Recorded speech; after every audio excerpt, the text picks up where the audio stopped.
Quýt này là quýt đường nha cả nhà. Mà năm nay không có được nhiều trái. Mất mùa thê thảm luôn vậy đó. Còn sót lại mấy trái nè. Mình lột thử nha. Cái vỏ nó rất là chóc. Nhà thấy mê chưa? Chào buổi sáng cả nhà, mình là Út Nhỏ. Cảm ơn cả nhà đã đến với video của Út Nhỏ Cali. Bây giờ mình sẽ đi quay cái vườn, chia sẻ cái vườn cây ăn trái của ba mình cho cả nhà cùng coi. Đây ba Út ổng trồng rất là nhiều cây bồ đề nè cả nhà. Nguyên một vườn bồ đề luôn. Cả nhà nhớ cây bơ này không? Cây bơ này hôm bữa lúc mà mình thu hoạch á, nó còn nhỏ xíu mà nó cho trái rất là nhiều. Còn bây giờ mới có cách chắc cũng một tháng, 2 tháng gì đó mà nó nhìn khác luôn nha. Quá chừng là trái luôn. Cây bơ này là bơ Hass Avocado. Cây này trồng chắc cũng được 4 năm rưỡi rồi đó. Đã cái chưa? Trái nè. Nhiều trái lắm. Nó núp núp ở trong lá không à. Trái nó còn nhỏ lắm. 2-3 trái nè. Còn nhỏ nhỏ không à. Trên kia thì mình còn có thấy mấy cái trái lớn thôi. Trái của nó nè. Đây là mấy cây mãng cầu. Mấy cây mãng cầu chỉ mới bắt đầu ra lá đầy đủ thôi và ra bông. Rồi cây này là cây quýt nè cả nhà. Quýt này là năm nay nó bị thất mùa thê thảm luôn. Cho nên Út Nhỏ không có quay. Nhưng mà mỗi năm là nó cho mình trái rất là nhiều. Ba mẹ cũng tạo dáng đẹp ghê chưa. Mình thấy cây quýt này cái dáng của nó mình mê luôn á. Giống như cây dù vậy á. Mong là năm nay nó có trái nhiều để mà mình thu hoạch ha.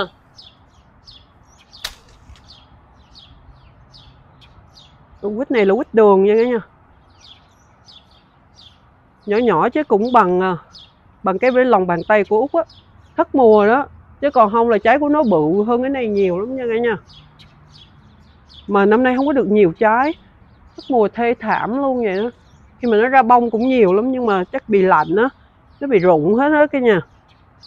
Đó, cho nên năm nay còn sót lại mấy trái nè. Mình lột thử nha. Cái vỏ nó rất là chóc nha cả nhà. Cả nhà coi nè. Vỏ của nó rất là chóc.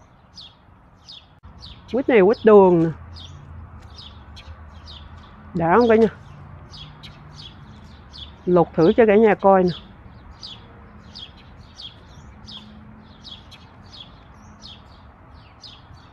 Cả nhà thấy mê chưa? Trái quýt đường đó, nó bự hơn mấy cái trái quýt mình mua ở trong chợ nhiều. Nhưng mà cái này là coi như là thất mùa nha cả nhà. Cho nên cái trái nó không có được bự. Đó cả nhà coi nè. Thơm phức rồi cả nhà. Rất là thơm luôn á. Vỏ thì rất là chóc. Mình lột ra là nó chóc ra hết rồi. Đó cả nhà thấy không? Đã ghê chưa? Mời cả nhà ăn thử nha. Quýt đường đó. Ngọt. Cái này rất là ngọt. Mình thích cái cây quýt này lắm. Ngon á. Mới sáng sớm ăn quýt chiều cơm mà. Ngon lắm cả nhà. Nó ngọt. Nhưng mà nó có một cái vị chua rất là nhẹ nha cả nhà. Chua nhẹ thôi. Ngon lắm nha cả nhà.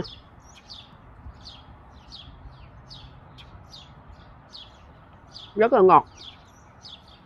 Cây quýt này nó đang ra trái. Còn mấy trái kia là chỉ sót lại của mùa vừa rồi thôi.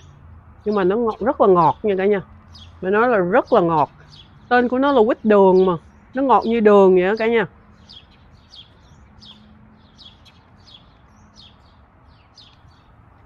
Ngon á. Nhưng mà có nhiều khi mình hái sớm á là nó vẫn chua. Mình phải giống như là đợi nó già á, mình hái thì nó mới ngọt. Chứ còn trái này tại vì cuối mùa là nó già lắm rồi thì trái nào nó cũng ngọt thôi. Ba Út thì ổng rất là thích ăn ngọt cho nên ổng trồng cái cây gì cũng phải ngọt. Còn Út thì lại thích ăn chua chua một tí xíu cho nên cây mà Út trồng cây nào nó cũng có cái vị chua nhẹ.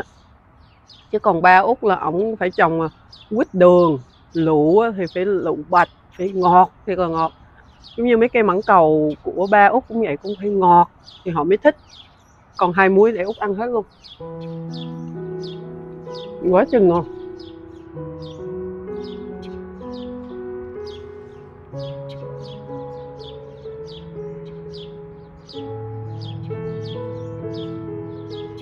Đây còn trái nữa nè, hái luôn trái này. Ở bên đây nè, bên đây mình có cây cây này á, là cây táo tàu GA866. Cây này là năm thứ nhì á. Cây GA866 là rất là được chuộng ở bên Cali, tại trái của nó bự mà ngon, rồi ngọt giòn nữa nha cả nhà. Trong những cái loại táo tàu mà Út đã thử qua đó thì Út thích nhất là cái cây GA866 này. Cho nên bạn nào mà đang suy nghĩ trồng táo tàu á, thì mình khuyến khích nên trồng một cây GA866 nha cả nhà. Rất là đẹp. Cây táo tàu thì nó ngủ đông, cho nên mùa đông nó nhìn giống như cây khô vậy. Nhưng mà khi mà nó ra lá đó là rất là đẹp nha cả nhà. Rồi cây này là cây táo tàu luôn nha cả nhà. Cây táo tàu này thì nhà Út trồng chắc cũng trên 10 năm rồi. Cả nhà coi nè, cái gốc của nó rất là bự. Cây táo tàu này là ly á cả nhà. Ly thì ngày xưa một thời nó rất là nổi tiếng nha cả nhà. Nó rất là được chuộng. Khoảng 10 năm về trước lúc mà mình trồng cây thì không có nhiều lựa chọn, cho nên cái giống này là cái giống rất là được chuộng cái thời đó. Trái to lắm nha cả nhà. Trong mấy cái loại táo tàu là Út thấy cái này là trái rất là to nè, rồi ăn cũng giòn và ngọt nữa. Nhưng mà sau này người ta có nhiều cái giống khác cho mình lựa chọn, nó còn ngon, ngọt và giòn hơn cái loại này nữa. Bây giờ Út nhỏ thấy người ta ở Cali bây giờ cũng ít trồng cái loại táo ly này nha cả nhà. Mình thì trồng cái cây này cũng đã trên 10 năm rồi, bỏ nó thì mình cũng tiếc lắm. Cho nên để ở nhà ăn cho đỡ buồn thôi. Chứ bây giờ nhà anh chị em đồ của Út là trồng GA866 với lại Sugar Cane là nhiều nha cả nhà. Nhưng mà cả nhà thấy không? Cái gốc rất là bự và nó rất là đẹp. Bây giờ nó cũng đang ra bông thôi à, chứ chưa có trái gì hết á. Bên đây là cây bưởi nè cả nhà.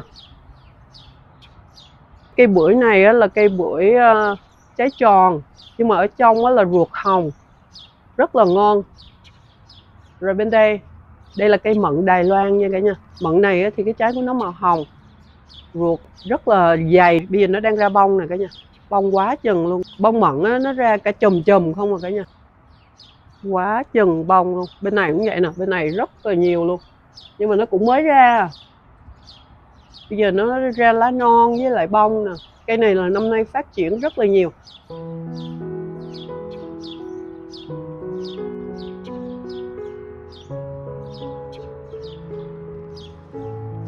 Còn cây này là cây cam nè cả nhà. Cây cam hôm bữa thu hoạch bây giờ nó đang ra trái non thôi. Cái trái của nó nhỏ nhỏ nằm ở trong lá, mình không có thấy. Nhưng mà cây cam này thì Út nhỏ không có biết tên, nhưng mà ăn nó cũng chua chua ngọt ngọt, có một chút chua nhẹ ở trong nha cả nhà. Trái thì bự nhưng mà ăn nó chua chua ngọt ngọt, có vị ngọt nhiều hơn là vị chua, nhưng mà có chua nhẹ, phải nói là có chua nhẹ ở trong chứ không có phải là ngọt 100%. Cây cam này lúc mà về đây ở là nó đã có sẵn rồi. Út nghi là nó chắc cũng 30-40 năm rồi đó cả nhà. Nhà coi cái gốc của nó khổng lồ luôn nha cả nhà, chắc 40-50 năm á. Cả nhà đoán thử cây cam của Út bao nhiêu tuổi? Út nghĩ chắc nó cũng ít nhất là phải 40 năm á. Nó phải lớn tuổi hơn mình luôn á. Mình là đã già rồi, cây này là phải già hơn rất là nhiều á nha cả nhà. Rồi cây này là cây nhãn nè cả nhà. Cây nhãn da bò. Cây này là phải nói là cây nhãn da bò yêu quý của ba mình đó. Bây giờ nó đang ra bông rồi. Cả nhà nhìn ở trên rồi, một trời bông luôn, bông quá chừng là bông luôn. Năm nay phải nói là nó cho rất là nhiều bông. Năm ngoái là mình bị thất mùa nhãn, chỉ có, thực ra cũng có trái nhưng mà chỉ có đủ ăn thôi, chứ không có để mà biếu bạn bè gì hết. Năm ngoái là hơi bị thất mùa đó. Phải nói là mấy năm nay dường như gia đình của Út và rất là nhiều cô chú anh chị em khác trồng nhãn cũng có nói với Út là chắc có thể là do thời tiết với lại khí hậu rồi gió nhiều quá, cho nên mấy năm nay ở Cali mình bị mất mùa nhãn nha cả nhà. Cũng có trái nhưng mà không có nhiều. Mong là năm nay cây nhãn này cho mình nhiều trái đi, tại vì thấy bông quá chừng luôn. Cái cành nào cũng có bông hết nha cả nhà, lớn nhỏ gì bông quá chừng là bông luôn. Nhưng mà giờ chót mình mới biết được, tại năm nay Cali nó cũng hơi lạnh, cho nên mình không biết nữa. Có nhiều khi bây giờ nó ra bông nhiều nhưng mà vài bữa nó héo queo hết à. Nếu mà năm nay nhãn mà đậu trái, Út Nhỏ thu hoạch, Út Nhỏ sẽ quay chia sẻ với cả nhà nha. Bên đây nữa nè, quá chừng là bông luôn, ở đâu đâu cũng là bông không à. Cành nào cái đọt nào cũng có bông hết nha cả nhà. Cả nhà coi cái cây nhãn ba mình cũng tạo dáng nè.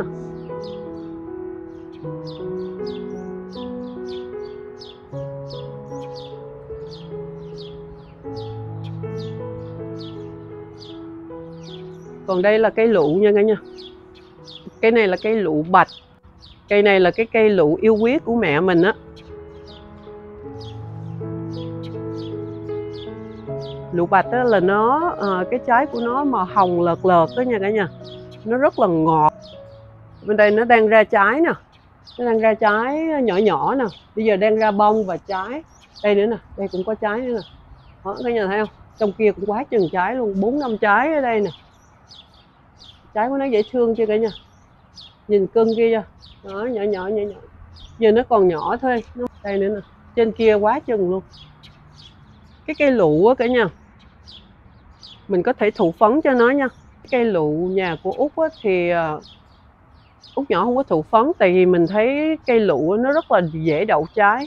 Mà giả tỷ như bạn nào trồng lụ mà có bông mà không có trái á, thì mình cũng có thể tự thụ phấn cho cái cây lụ nha cả nhà. Mình cũng lấy phấn của cái bông đực rồi mình quẹt vô cái bông cái, không sao hết á.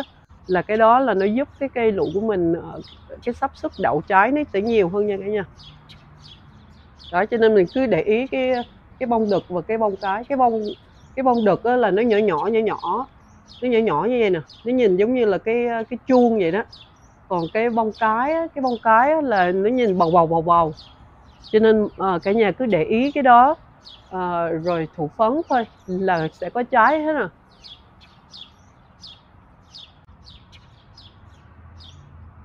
Dáng đẹp đi chưa? Nhà coi dáng cái lụ nè, hết sảy luôn á. Đó. Mình rất là thích cái cây lụ, thì cái lá của nó xòe xuống á, nhìn rất là mê ly nha cả nhà, rất là mộng mơ. Cây trong vườn nhà của ba Út bây giờ nó đang cây nào cũng đơm bông kết trái á, nó đang trong cái thời đơm bông kết trái á, cho nên nó rất là đẹp nha cả nhà. Lá thì xanh biếc luôn. Đó, lá nó rất là xanh, rất là mướt, lá của nó rất là mướt nha cả nhà. Còn ở bên này cũng vậy nè, cây nhãn nè, lá xanh biếc luôn nha cả nhà. Nhìn nó rất là nhiều sức sống. Cây nào cũng vậy hết, rất là nhiều sức sống. Khoe với cả nhà, cái cây này là cây nhãn. Cây này là cây nhãn ba của Út rồi, ổng tập chiết á. Ổng chiết thử năm ngoái á, chắc cũng được 1 năm rồi ông chiết cái nhánh. Bây giờ nó trồng ở trong chậu mà nó ra rễ quá chừng luôn cả nhà. Đó, trồng trong chậu mà rễ lên tới trên luôn rồi nè. Năm nay là nó cho bông rất là nhiều luôn, cành nào cũng có bông hết nha cả nhà. Nó nhìn rất là nhỏ mà bông không à. Cái này là cũng là nhãn da bò á cả nhà, chiết của cái cây mẹ ở đằng kia kìa, đẹp ghê chưa. Đã có chút xíu mà bông quá chừng. Đó, đi một vòng quay cho cả nhà coi nè. Cái này là sân sao nha cả nhà, chỉ có trồng cây ăn trái ở sân sao thôi. Hôm trước ba mình cũng trồng rau.